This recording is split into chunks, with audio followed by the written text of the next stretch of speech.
હાલો મિત્રો, આપણે આવી ગયા છીએ ઉઠીને અને તૈયાર બૈયાર થઈ ગયા છીએ. તો આપણે હવે જઈશું હે ને નીચે નાસ્તા પાણી કરી લઈ. નાસ્તો ન કરી લઈએ અને પછી દુકાન જવાનું છે. આજ તો કંઈ પ્રસંગમાં નથી જવાનું. દુકાન જઈને બીજું કંઈ કામ હશે તો ઠીક છે, શું એ તમને કહીશ પછી આગળ. ગામમાં જવાનું હશે તો બાકી ક્યાંય જવાનું તો છે નહીં. તો અત્યારે બેઠા છીએ આપણે, પેલા સોરી બાકી નાસ્તો પાણી કરીએ પછી ડાયરેક્ટ દુકાને ભાગી. નાસ્તાની વાટે નાસ્તો થઈ ગયો નીચે, ચાલો નીચે લઈ જાય પછી નાસ્તો કરીને ભાગીએ આપણે.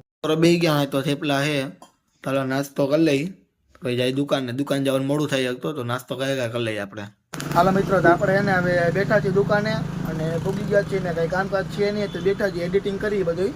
તો આજનો બ્લોગ મૂકવાનો બાકી હતો તો એ બ્લોગ મૂકી દે. એડિટ તો કરવાનો થોડોક બાકી છે, થોડોક જ બાકી છે, બહુ નહીં, આખો નથી બાકી. અને આવી વાત આપણે દુકાને કેસાવભાઈ તો તમે જોઈ શકો જાય હી આપણે કેસાવભાઈ છે ભાઈ બંધ આપણા. આવ્યા હતા ઘડીક તો બેઠા હતા, ચા પાણી પીધા એને પછી તો હવે આપણે એડિટ કરી નાખીએ. બાકી તો વિડીયો ને બ્લોગ મૂકી દઈએ એટલે કાલનો બ્લોગ તમારી પાસે આવી જાય. અને થંબનેલ બનાવવાનું બાકી હતો તે થંબનેલમાં થોડીક વાર લાગે છે. એડિટ તો વિડીયો થવા જ આવ્યો છે. થંબનેલ થોડું સારું કરવું હોય ને એટલે વાર લાગે, બાકી તો વાર ન લાગે એટલી બધી. ચાલો એડિટ બધું કરી નાખી ને પછી આપણે મૂકી દઈએ નવો બ્લોગ. અને મસ્ત થંબનેલ ચમકાવે એવું બનાવવું છે, મસ્ત થંબનેલ લાગવું છે. ચાલો આપણે થંબનેલ બનાવી નાખીએ, વિડીયો એડિટ કરી નાખીને વિડીયો મૂકી દઈએ. પછી મળીએ તમને થોડીક પછી.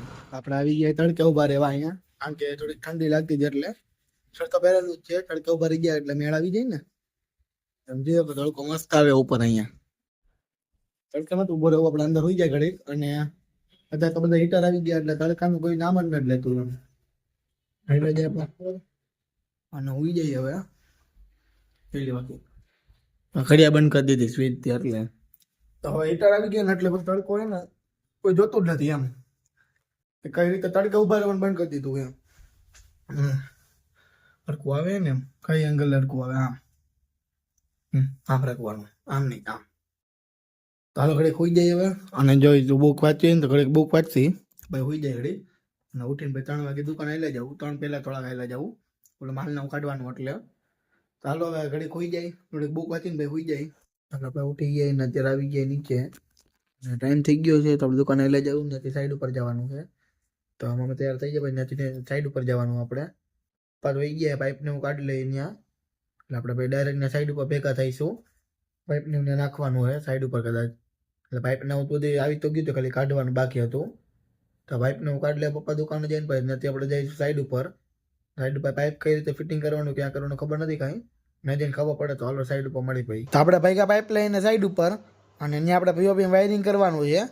તો જોઈ પાઇપ નાખશે કે નહીં નાખી તો ત્યાં જઈને ખબર પડે. અત્યારે ખાલી પાઇપ લઈને જાય અને જંક્શન ને બેન્ડિયાનું તો આગળ પપ્પા એક્ટિવામાં રાખ્યું છે. હાલો દુકાન ત્યાં પૂગી અને ફાઇનલી પૂગી ગયા આપણે સાઈડ ઉપર. તો સાઈડ ઉપર આપણે પૂગી ગયા અને પીઓપી તમે જોઈ શકો ચેનલ મારેલી છે. અહીંયા આપણે કરવાનું પીઓપી નું પાઇપિંગ પેલા વાયરિંગ કરવાનું છે. તો એ પેલા બીજું કામ છે એ આપણે કરી નાખી. અને કામમાં આપણે ને વાઈફાઈ નો વાયર ને ખેંચી. તો વાઈફાઈ ના વાયર ને ડીશ નો વાયર છે એ ખેંચવાનો. પછી આપણે આવી ગયા બીજા રૂમમાં અને બીજા રૂમમાં તમે જોયો કે ડીશ નો વાયર ને એમનો જ છે. તો એમાંથી વાઈફાઈ નો વાયર બાંધીને આવવા દેવાનો થાય છે. આમાંથી ઉપરથી હોલ્ડર માંથી થઈને ફેન બોક્સ માંથી બધી થઈને આવશે. આમાં એને મેઇન જગ્યા છે ને ત્યાંથી એના વાયર ખેંચવાના હોય છે.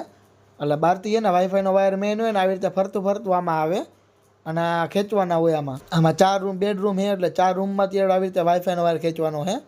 અને ગ્રે કલર નો વાયર છે ને વાઈફાઈ નો જ છે. અને પાછળ બાર વાયરનો છે ને એ બાજુથી પપ્પા ઓલી બાજુ આવવા દે છે. એટલે વાયર બાંધી દો તો ને ઓલો ડીશ નો વાયર છે ને એ પાછળમાંથી બાંધીને આવવા દે છે. પછી આપણે ફેનને ચક્કર બધા ખોલી નાખ્યા એટલે ખબર પડે ક્યાંથી ક્યાં વાયર જાય છે.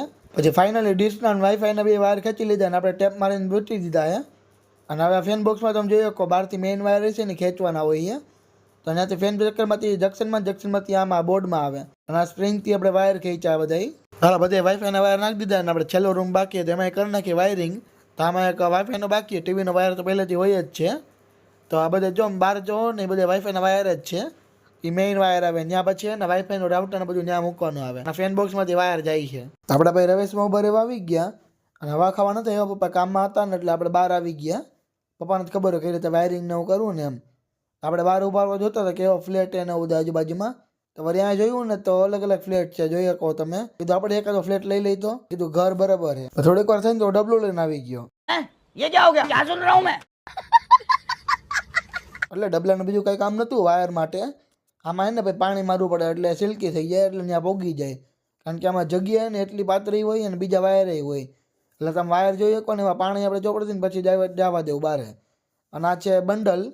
તો આખો ડ્રમમાંથી ને વાયર બારે જાય છે અને નીચે પોગાડવાનો વાયર વાઈફાઈનો નીચે મેઇન કન્સ્ટ્રક્શન ઓલું હોય એટલે હવે આપણે ઘરે જવાનો ટાઈમ થઈ ગયો અને આપણે ઘરે જઈશું હવે અને વાયરિંગ બધું થઈ ગયું વાઈફાઈનું પીઓપીનું વાયરિંગ બાકી એમાં પાઇપિંગ ને વાયરિંગ કરવાનું બાકી છે અને તમે જોયો કે પાઇપ છે અને ડી-લિંકનો વાયર છે એ વાયર ને વાઈફાઈનો જ છે પાછળ છે તબેલો તો તબેલામાં જો ગાયો ભેવું તમે જોઈએ કે ઊભા ચાલો ઘર બાજુ આવેલા જાય ને ભાઈ નથી નાસ્તો કરવા આવેલા જાય હવે આપણે નીકળી ગયા એ સાઈડ ઉપરથી અને તમે જોઈ શકો કે આખું ને બાટલું બધું બગડી ગયું ધૂળ એટલી હતી ત્યાં વારતા હતા ને એટલે અને વાયરિંગ ને એવું બધું ફૂલ કર્યું ને ઓલા કલર વાળે બગાડ નાખ્યું બધું એટલે હાથ વાત તમે જોઈ શકો વાયરિંગ ખેંચી કેટલું થઈ ગયું ને આપણે દુકાન ભોગી ગયા પછી અને દુકાન બેસી ગયા અને હવે જઈશું આપણે નાસ્તો પાણી કરવા ઘડીક કીધું દુકાન બેસી જાય ઠાઈ ખાધા એટલે ને કારણ ડાયરેક્ટ ભાગીને તો નેર નહીં આવે પછી નાસ્તો કરી આવી આ રાતે આપણે રાત જમવાનો ટાઈમ થઈ ગયો તો એટલે આપણે નાસ્તો નહોતો કર્યો તો આપણે હવે ડાયરેક્ટ જમી એટલે 8:30 તો થઈ ગયા એમ અને મળી આપણે નવા વ્લોગ સાથે કંઈ લગ્ન મગનમાં જવાનું હોય છે તો કહીશ તમને બાકી નવો વ્લોગ હવે તો ડેલી આવી જ જશે અને હવે તો સપોર્ટ કરતા રહેજો અને વિડીયો શેર કરતા રહેજો